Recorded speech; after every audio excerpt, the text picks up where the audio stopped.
Good morning students. आज हम reasoning का नेक्स्ट टॉपिक जो है वो डिस्कस करेंगे, उसके बारे में पढ़ेंगे। तो जो नेक्स्ट टॉपिक है वो हमारा क्या है, हमारा कोडिंग डिकोडिंग। ठीक है बच्चा, अब देखो ये कोडिंग डिकोडिंग चैप्टर जो है, जैसे कि मैंने आपको प्रीवियस क्लास में बताया है कि कुछ चैप्टर्स हमारे रीजनिंग के बहुत इंपॉर्टेंट होते हैं। उनमें से एक चैप्टर जो है वो हमारा क्या है, कोडिंग डिकोडिंग। क्योंकि जिस एग्जाम में रीजनिंग आएगी उस एग्जाम में ये टॉपिक कवर जरूर किया जाएगा और इसकी वेटेज अच्छी खासी 2 से लेकर 5 नंबर तक की वेटेज इसकी जा सकती है। डिपेंड करता है कि कौन से एग्जाम की आप बात कर रहे हो। ठीक है, तो इसके बारे में देखते हैं थोड़ा सा। तो कोडिंग डिकोडिंग का बेसिकली मतलब क्या होता है, सबसे पहले वो समझो। देखो कोडिंग का मतलब क्या है, किसी बेसिक सी कोई चीज लिखी हुई है उसको ऐसी कोड लैंग्वेज में कन्वर्ट कर देना ताकि किसी को इजीली पता ना चल सके। ठीक है जी। डिकोडिंग का मतलब क्या होता है कि वापस से उसको अपनी ओरिजिनल फॉर्म में लेकर आना। डन, ये चीज क्लियर हो गई। आफ्टर दैट अब देखो ये जो कोडिंग डिकोडिंग चैप्टर हमने करना है, इसमें हमने बेसिकली 3 टाइप्स कवर करनी है। ठीक है, एक तो लेटर कोडिंग हो गया, दूसरा है हमारा नंबर कोडिंग और तीसरा है हमारा जम्बल्ड कोडिंग। ठीक है, 1 बाय 1 हम इनकी तीनों के बारे में आज के लेक्चर में डिस्कस करेंगे और आज कोशिश करेंगे कि इस चैप्टर को कंप्लीट कर दें। Let's start with the first part, that is letter coding. देखो बेटा, लेटर कोडिंग के बारे में पढ़ना है तो सबसे पहले लेटर्स को देखना पड़ेगा। अब सोचने वाली बात ये थोड़ी है कि भाई मैम ABCD तो हमें शुरू से ही आती है, इसमें क्या बड़ी बात है। ABCD की बड़ी बात नहीं है। देखो बेटा, हमारे पास इंग्लिश अल्फाबेट जो होते हैं वो टोटल कितने नंबर है हमारे पास, 26 नंबर है, 26 लेटर्स होते हैं हमारे पास। ठीक है ना। अब क्या करना है, ABCD तो हमें रटी हुई है, हमने क्या करना है, लेटर कोडिंग करने के लिए सबसे पहले ABCD की जो नंबरिंग है उसको लर्न करना है। That is very important. ठीक है, तो उसके बारे में देखते हैं कि इसको कैसे लर्न किया जा सकता है। Let's start with the method. एक तरीका मैं आपको बता रही हूँ, वैसे भी कर सकते हो, अगर आपके पास खुद का कोई तरीका है तो वैसे भी कर सकते हो, that is up to you. Let's start. देखो ये स्टार्टिंग के हमारे जो 4 लेटर्स हैं और ये हमारा लास्ट लेटर 26 है, ये बाय डिफॉल्ट हमें लर्न ही होता है, कोई बड़ी बात नहीं है। ठीक है जी, बाकी देखते हैं कैसे लर्न करेंगे। देखो ये जो साइड वाले बने हैं, ये वर्ड क्या बना, ये वर्ड बना इजोटी। इजोटी का मतलब क्या होता है कि इसमें जो भी लेटर्स इंक्लूड हो रहे हैं वो सारे 5 के मल्टीपल्स हैं। 5 का टेबल चल रहा है यहाँ पे। डन। अब मुद्दा मेन है इनको लर्न करने का, तो इनको देखो कैसे लर्न कर सकते हैं। एस को कैसे लर्न करेंगे, फिक्स 6, मतलब 6th नंबर पे ये है। जी को कैसे कर रहे हैं, देखो जी अपनी बेस में ऑलरेडी 7 लेके चलता है तो जी 7 हो जाता है। फिर उसके बाद एच को लर्न करते हैं हम, हेट 8। आई को लर्न करेंगे, आई नो को हिंदी में हम क्या बोलते हैं, 9 को बोलते हैं ना नो। ये देखो के को लर्न कर लेते हैं, किंग्स 11। ठीक है, अब एल है, अब एल को ऐसे लिखा, अब यहां से इसको थोड़ा सा मोल्ड कर दो, ये बनेगा 12। डन। 13 को कैसे करेंगे, उल्टा एम ऐसे बना दो, बाद में डंडी लगाओ, ये बन गया 13, M13। एन को लर्न कर लेते हैं हम, नवंबर 14। नवंबर 14 को क्या होता है, चिल्ड्रंस डे, तो चिल्ड्रंस डे याद करेंगे। पी, अगर मैं उल्टा पी बना दूं तो ये मेरे पास क्या बनेगा, 16। अब क्यू को कैसे लर्न करेंगे, क्यू को लर्न करने का तरीका है सारा क्यू जाए। ठीक है। आर को लर्न करना है, राइट टू वोट। अब हमें पता है राइट टू वोट हमें कौन सी एज में मिल जाता है, हमें 18 में मिल जाता है, तो 18th नंबर पे आर होता है। एस को लर्न करना है, शॉपिंग 19। यू को लर्न करना है, अंडर 21। अब वी को कैसे लर्न करेंगे, वी है 22 नंबर पे, कैसे लर्न करेंगे, विक्ट्री। अब विक्ट्री अगर हम बनाते हैं तो ऐसे बनाते हैं ना, तो दोनों हाथों से 2 क्रिएट होगा, तो 22 नंबर पे हमारा वी आ जाएगा। फिर W, same in the scenario, उल्टा बना दो और 2 लगा दो। इस बार आगे कॉमन सेंस है कि एम जो है वो डब्ल्यू से पहले आएगा, तो ये दिखा देना। और एक्स को कैसे लर्न करेंगे, क्रिसमस -1 कैसे, क्रिसमस होता है हमारा 25th को, तो क्रिसमस -1 मतलब 24th नंबर पे हमारा जो है एक्स आ रहा है। ठीक है, इस तरीके से आपने इनको लर्न कर सकते हो। 2-3 बार रीड करो, जितना ज्यादा यूसेज में लेकर आएंगे इतना इजीली वो लर्न हो जाएगा, नॉट टू वरी, ठीक है जी। बाकी अपने को इस तरीके से लर्न करना है तो आप वैसे भी कर सकते हो। ऑलराइट, तो एक चीज और देखो बेटा, लेटर्स के केस में ना सिर्फ दो ही कॉन्सेप्ट होते हैं हमारे पास। कौन कौन से? एक तो ये कि इन लेटर्स का आपस में इनका खुद का नंबर क्या है, पहली चीज हमने ये माइंड में रखनी है। दूसरा कॉन्सेप्ट हमने ये माइंड में रखना है, ऑपोजिट लेटर्स। अपोजिट लेटर्स क्या होते हैं? तो अपोजिट लेटर्स हम उनको बोलते हैं, वो लेटर्स जिनके नंबर को अगर मैं आपस में प्लस कर दूं, ऐड कर दूं, तो जो सम है वो किसके इक्वल आएगा? 27 के इक्वल आएगा, ठीक है। 27 के इक्वल आएगा, उसको हम क्या बोलते हैं? अपोजिट लेटर्स बोलते हैं। या तो ऐसे लर्न कर लो, ठीक है, या फिर ऐसे भी रख सकते हो माइंड में। देखो, स्टार्टिंग से ए का नंबर 1 है, एंड में z का नंबर 1 होता है, तो a का अपोजिट लेटर जो होगा वो z हो जाएगा, ठीक है। b का 2 है, y का 2 होता है, तो b का अपोजिट क्या हो जाएगा? 2, ठीक है। मतलब b का अपोजिट हो जाएगा मेरे पास y। ऐसे ही c का अपोजिट हो जाएगा x, d का हो जाएगा w। तो इस सीक्वेंस में भी तुम इसको माइंड में रख सकते हो, ठीक है। तो ये दो कॉन्सेप्ट हमेशा माइंड में रखने हैं, क्योंकि दो ही कॉन्सेप्ट हैं लेटर के केस में, एक उनका खुद का नंबर और दूसरा हो गया अपोजिट लेटर्स जिसका सम 27 के इक्वल आता है। यहां तक माइंड में रखना है, ठीक है, ओके। अब इसके आगे क्वेश्चंस देखते हैं, लेटर कोडिंग के क्वेश्चंस। देखो, अब मैंने यहाँ पे 5 क्वेश्चन लिखे हैं लेटर कोडिंग के, इनको सॉल्व करके देखते हैं। लेट्स ट्राई कि कौन कौन सा डिफरेंट पैटर्न बन सकता है हमारे पास। Start with the first question. देखो क्या लिखा हुआ है, उसने बोला कि अगर डेजर्ट को इस तरीके से कोड किया जा रहा है तो फ्रेंड को किस तरीके से कोड किया जाएगा, ये क्वेश्चन है मेरा। तो बेटा हमने करना क्या है, हमने फाइंड आउट करना है कि ये इसका कोड कैसे लिखा गया। सेम इन द सिनेरियो हमने फिर इसका कोड लिखना है, ठीक है। देखो कैसे लिखा हुआ है, एनालाइज करो, सिंपल।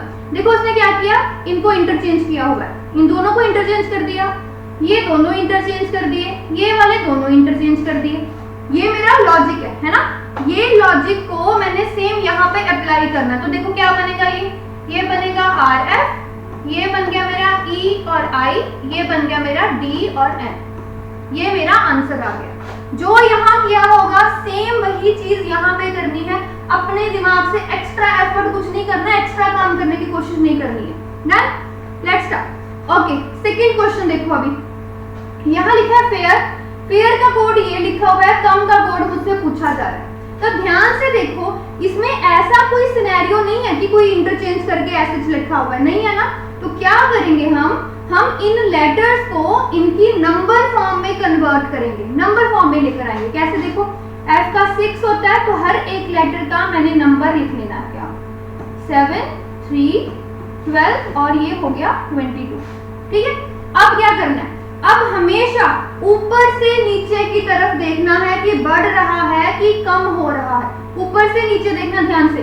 देखो ये नंबर 6 है, ये नंबर हो गया 7, तो इसने क्या किया, इसने +1 किया, ठीक है। अब ये 1 से 3 हो गया, तो इसने +2 कर दिया। ये 9 से 12 हो गया, तो +3 हो गया। ये 18 से 22 हो गया, तो ये क्या हो गया, +4 हो गया, ठीक है। तो ये ध्यान रखना है, अगर चीज बढ़ रही है तो वो प्लस में आएगी, अगर वो चीज कम हुई है तो वो चीज क्या हो जाएगी, माइनस में आएगी। तो ये जो हमने सेंटर में लिखा है, ये हमारा क्या है, ये हमारा लॉजिक है। इस लॉजिक को अब हमने इस चीज के ऊपर अप्लाई करना है। चलो अप्लाई करते हैं। सबसे पहले ये लॉजिक को लिख लेते हैं यहाँ पे, सेम एज इट इज, ये लिख लिया। अब क्या करेंगे, अब इनके नंबर्स देख लेते हैं। अगर रटे पड़े हैं तो फिर तो लिखने की जरूरत ही नहीं है, डायरेक्टली भी कर सकते हो, ठीक है ना। चलो करो जरा, 3 + 1 4 हो गया, और 4th नंबर पे क्या होता है, D होता है। 15 और 2 कितना हो गया मेरा, 17, 17th पे Q होता है। 13 और 3 हो गया मेरा 16, 16th पे मेरा P होता है। और 5 और 4 मेरा कितना हो गया, 9, और 9th नंबर पे मेरा लेटर होता है I। तो मेरा आंसर आ गया ये, ठीक है। कोडिंग करते वक्त पैटर्न का बनना जरूरी होता है, पैटर्न का बनना, ठीक है।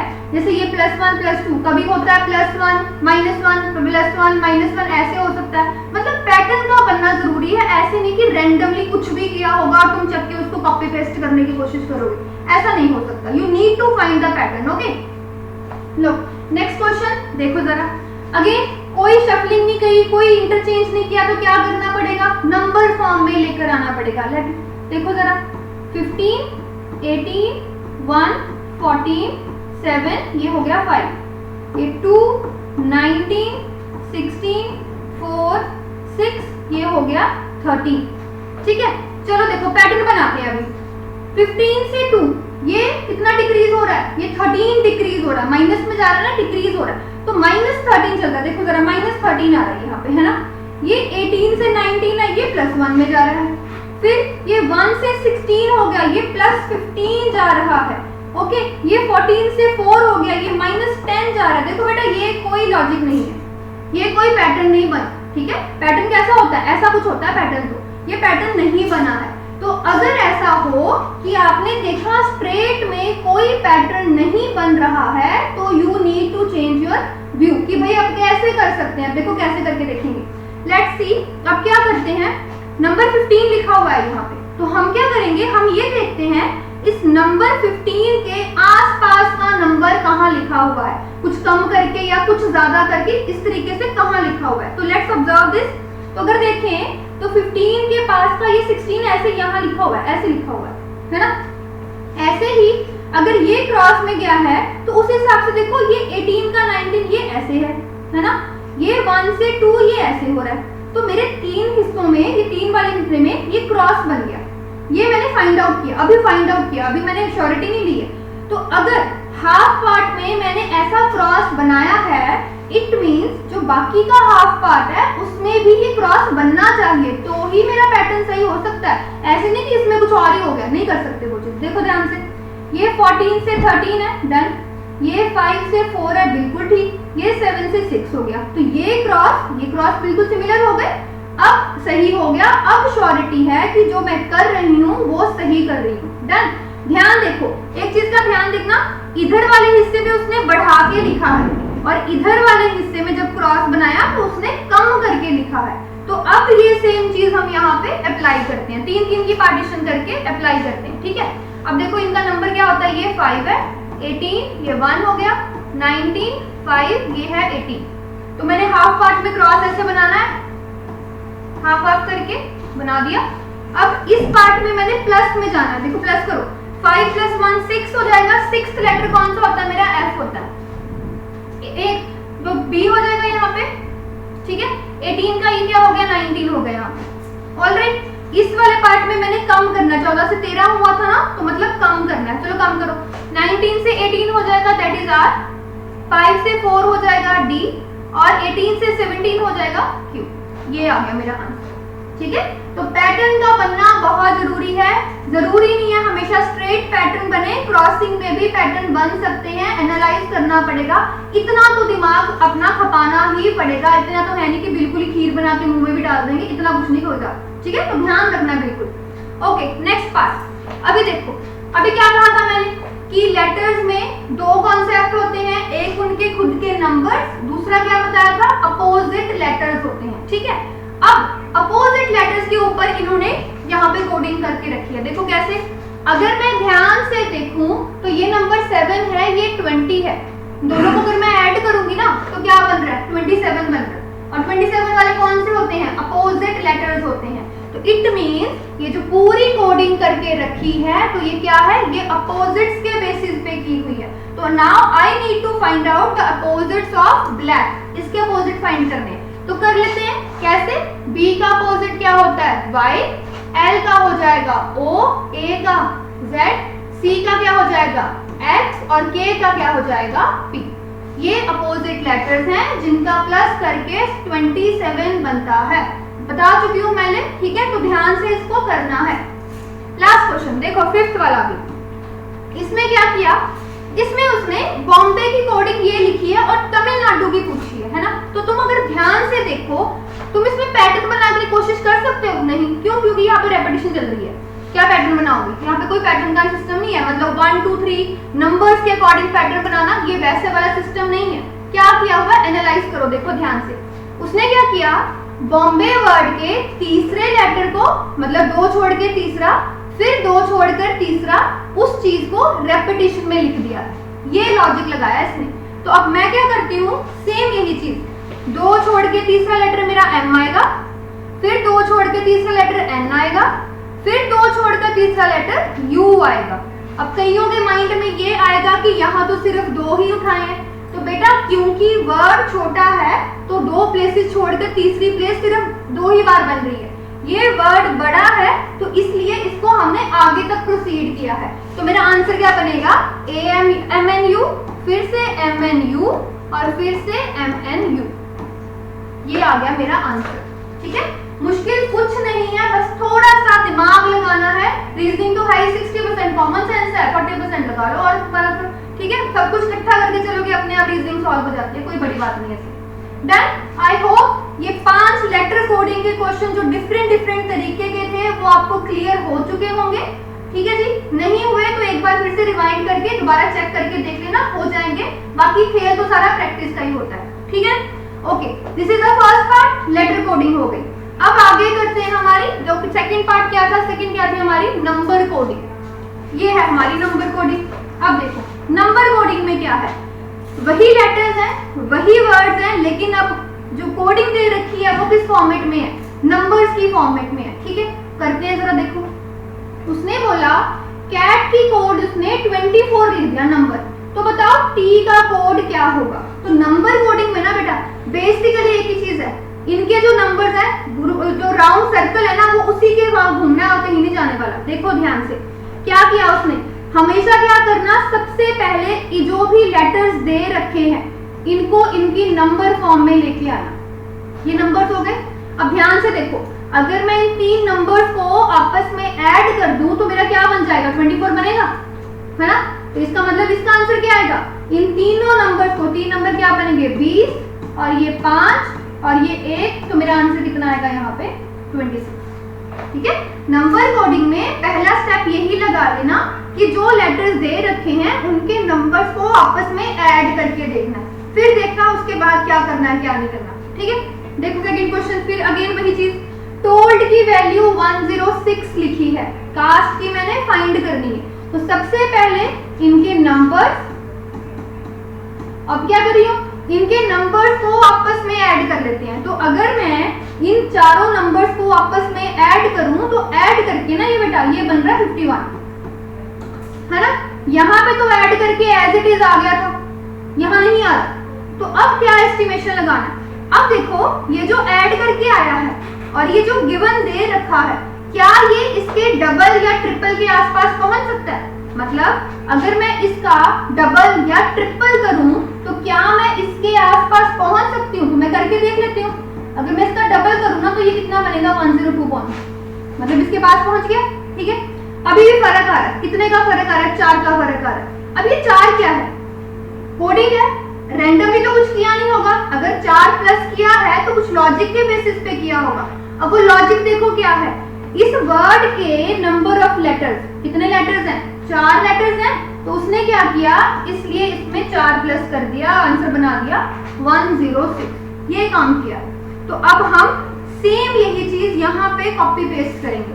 सबसे पहले इनके जो नंबर्स हैं उनको ऐड करेंगे। तो अगर हम इनको ऐड करें तो ये ऐड करके बनेगा 48। ठीक है, अब क्या किया था उसने, ऐड करने के बाद डबल किया था, तो चलो इसका डबल कर लेते हैं। तो 48 का अगर मैं डबल करूं तो ये बन रहा है मेरे पास 96। डन। एंड में क्या किया था उसने, ये ऐड किया था, और ये ऐड क्या किया था, नंबर ऑफ लेटर्स ऐड किए थे। तो इस वर्ड में नंबर ऑफ लेटर्स कितने हैं, 5 है, तो अब हमें 5 ऐड करना पड़ेगा। तो 96 में अगर मैं 5 ऐड कर दूं तो मेरा आंसर कितना बन जाएगा 101। ठीक है, ये जो एंड में मैंने ऐड किया है, इट कुड बी पॉसिबल कि किसी क्वेश्चन में माइनस किया हुआ हो। नंबर ऑफ लेटर्स को प्लस भी कर सकते हैं, नंबर ऑफ लेटर्स को माइनस भी कर सकते हैं, तो वो तुमने खुद देख के करना है। बस ये देखना लॉजिक होगा तो ही कुछ एडिशन सब्ट्रैक्शन होती है, अदरवाइज नहीं होती है, ऐसे रैंडमली कभी कुछ नहीं होता। Clear? Okay, now the third question.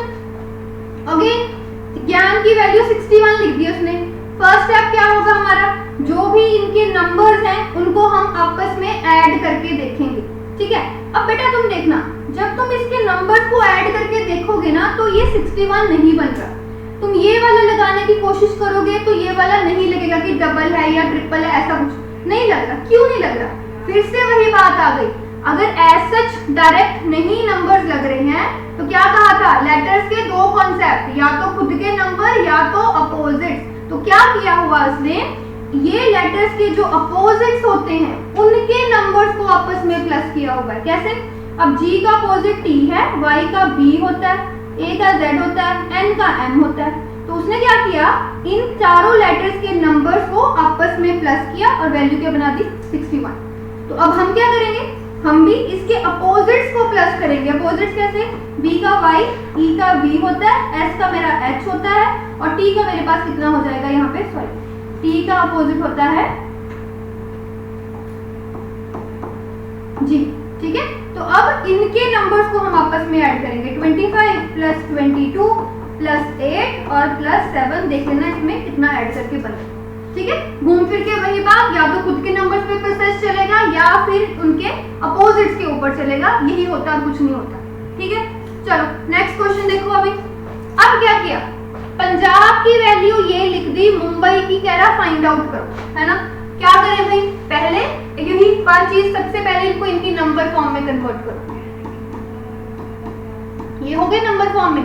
अब देखो क्या किया, ध्यान से देखो, ये 2 डिजिट नंबर है, 2 डिजिट नंबर को आपस में ऐड कर दिया, 1 प्लस 6 तो क्या बन गया यहाँ पे 7 बन गया, है ना।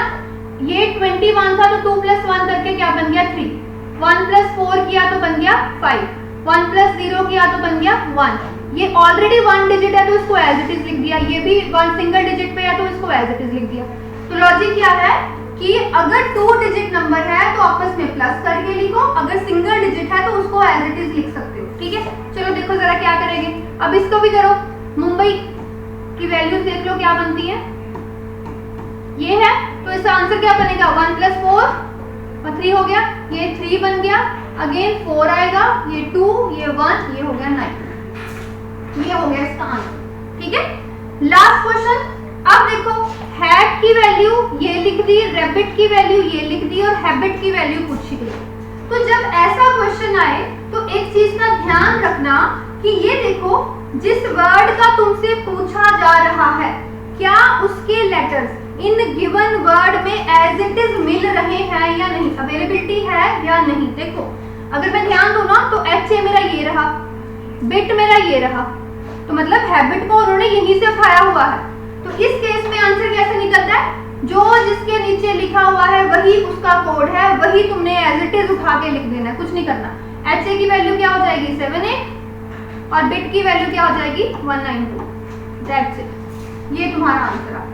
ठीक है, तो ये क्वेश्चन होते हैं हमारे नंबर कोडिंग में जो थोड़े नंबर्स की फॉर्म में आते हैं, तो इनको हम ऐसे कर सकते हैं, ये मैंने आपको बता दिया है। क्लियर हो गया होगा, थोड़ा सा और प्रैक्टिस करना, अपने आप और क्लैरिटी आ जाएगी। ठीक है जी, ओके। नाउ नेक्स्ट जो है हमारे पास वो क्या है, थर्ड टाइप। लास्ट टाइप थी मैंने बोली जम्बल्ड कोडिंग। अब देखो जम्बल्ड कोडिंग में क्या होता है, देखिए जो जम्बल्ड कोडिंग है ना, इसकी वेटेज काफी डिपेंड करती है। ये 1 नंबर 2 नंबर 3 नंबर 5 नंबर कितने में भी आ जाता है। ठीक है, तो इसको देखो ध्यान से करना कैसे है।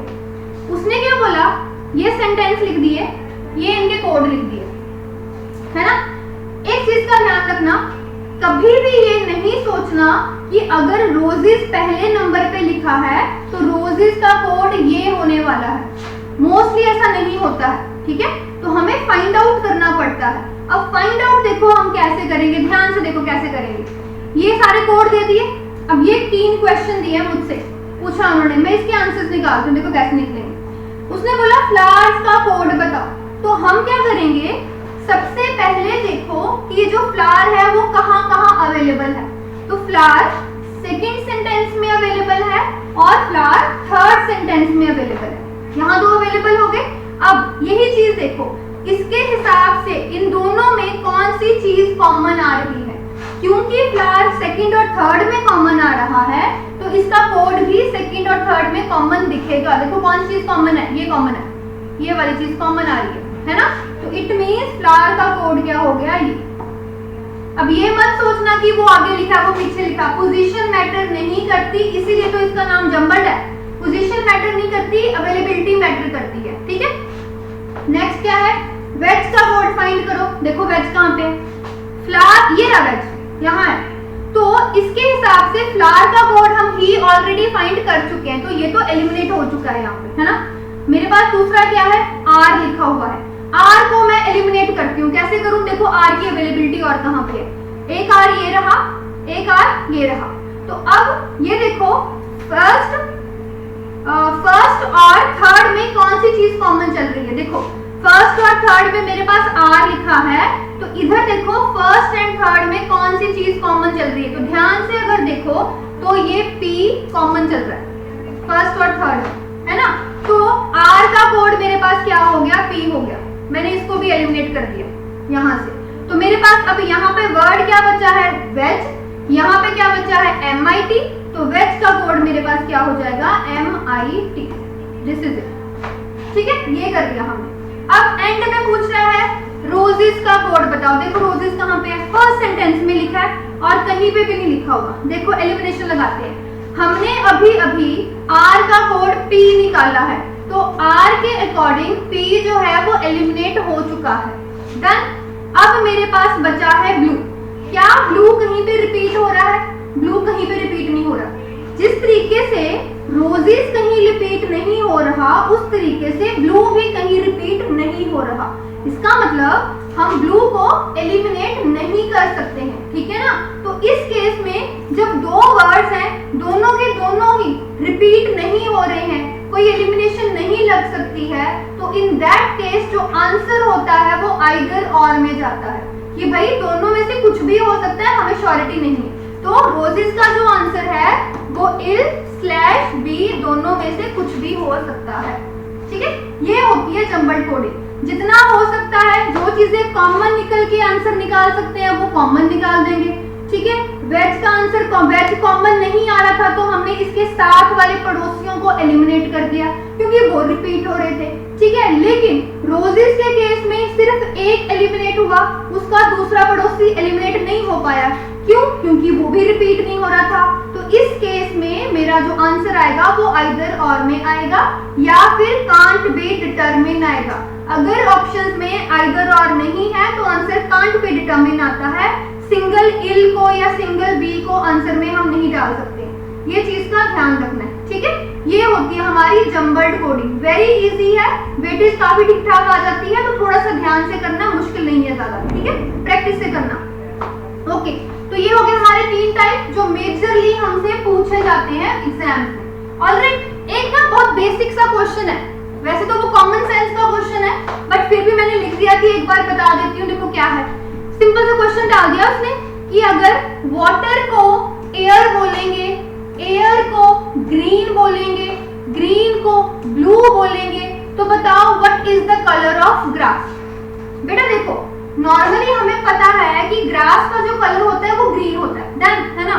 लेकिन कोडिंग है ये, तो हमने यहाँ पे ओरिजिनल आंसर नहीं देना है, हमने देना है कि देखो जो ग्रीन है उसको क्या बोला गया है, ये आंसर देना है। तो ग्रीन को उसने क्या बोला है, ग्रीन को उसने ब्लू बोला है, तो इस केस में मेरा जो आंसर आएगा वो ब्लू आएगा, ग्रीन नहीं आएगा। ये ध्यान रखना, इस कॉर्ड वाले क्वेश्चंस में क्या करते हैं, जो भी वो पूछते हैं उसका ओरिजिनल आंसर क्या है पहले वो देखना, उसके हिसाब से फिर देखना कि उस चीज को क्या बोला जा रहा है अकॉर्डिंग टू द क्वेश्चन, फिर मेरा आंसर आएगा।